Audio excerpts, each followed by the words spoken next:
Passando rapidão aqui para convidar vocês a nos seguirem no Instagram e ficarem ligados sempre que um vídeo novo for postado. @podlanho. Bora pro vídeo?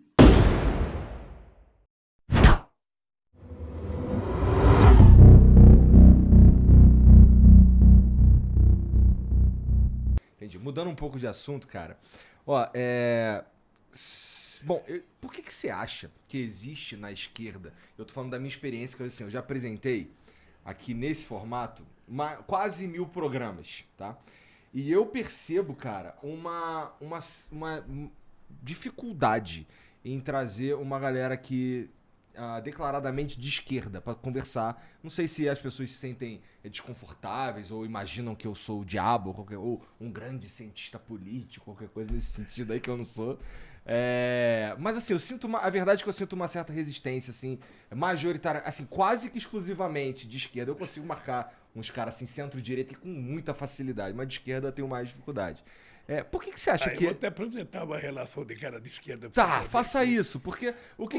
Deixa eu te contar, Igor. Eu, por exemplo, eu não tenho nenhuma preocupação em fazer entrevista ao vivo com quem quer que seja. Uhum.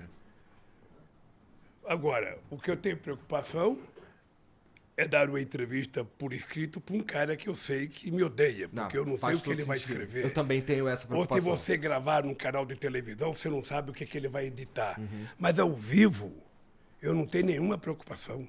Até porque, para mim, não tem pergunta difícil, não tem pergunta irrespondível.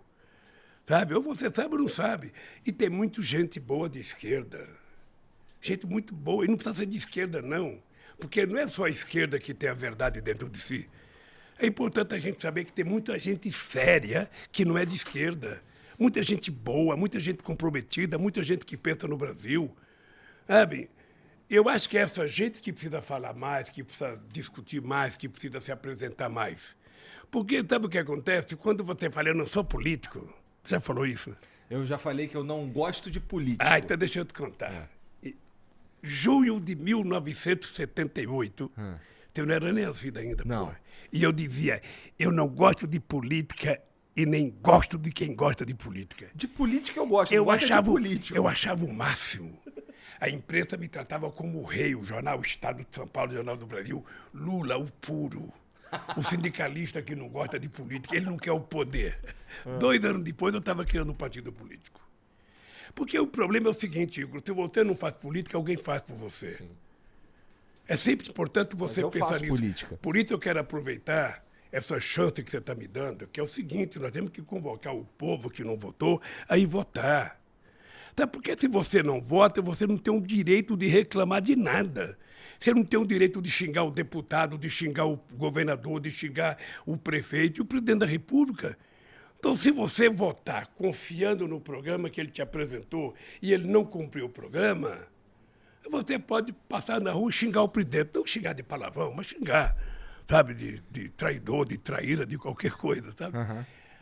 Mas por isso eu queria fazer um apelo. Se você puder, nos teus programas, fazer sempre um apelo para que as pessoas compareçam para votar, o TSE... Não, eu peço para as pessoas fazerem diferente de mim e irem votar. O TSE, deixa eu te contar, tomou uma decisão agora que as prefeituras podem colocar transporte gratuito para o povo. Uhum. Sabe, porque é muito importante, o transporte está caro, e uma pessoa que mora aqui na Zona Leste, se ele tiver que votar em outro lugar, ele não tem dinheiro. Então, o que tem dar um dia de transporte para o cara viajar para ir votar? E se você não vota, Igor, vote, cara. Levante de manhã. 2012, mas deixa eu te falar, levante de manhã e fale, eu vou cumprir com o meu dever cívico. Mas é que eu não acredito em você. Eu vou assumir. Cara. Você tem que acreditar, cara. Sabe por quê? Ou você acredita ou você vira político. Porque quando você não acredita em ninguém, você tem que saber o seguinte, que político bom que você quer? Talvez seja você. Quem sabe só você pode realizar o que você quer que os outros realizem. Então, cara, para de falar mal dos políticos, entra na política. Aí você vai perceber como é difícil. Não, você tem certeza que é um absurdo difícil. Você vai perceber como é mais fácil falar no microfone do que fazer as coisas. Esse é o meu jeito de fazer política, na verdade. Eu trago os caras aqui para... E apresento pra galera ouvir as ideias que são produzidas aqui, né? Eu jamais vou conversar com uma pessoa querendo que ele seja do meu partido ou querendo que ele vote em mim. O que eu quero é o seguinte, a pessoa tem que comparecer para votar. sabe? Para dar exemplo para as pessoas. Eu, quando vejo uma pessoa de 80 anos ir votar, ele não é obrigado a votar. Não. Mas quando ele vai votar, é uma coisa muito, mas muito, muito, muito legal.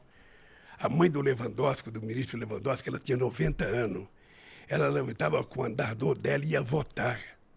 Porra, Sabe muita uma coisa? vontade de votar. Sabe por quê? Porque acredita na democracia, acredita no voto, acredita que pode melhorar. Você tem que ter esperança, cara, acreditar numa coisa boa. Não é possível que essa quantidade de candidatos que tem no Brasil não tem ninguém que mereça a sua confiança. Deve ter. Deve ter. Se olhar com cuidado, tem. Olha, não seja o Lula de 78. Não negue a política. Pô, por falar no Lula de 78, quando tu cria ali, quando você tá ali envolvido na criação do PT e tal, cara, eu tenho uma percepção que eu queria saber que você me comentasse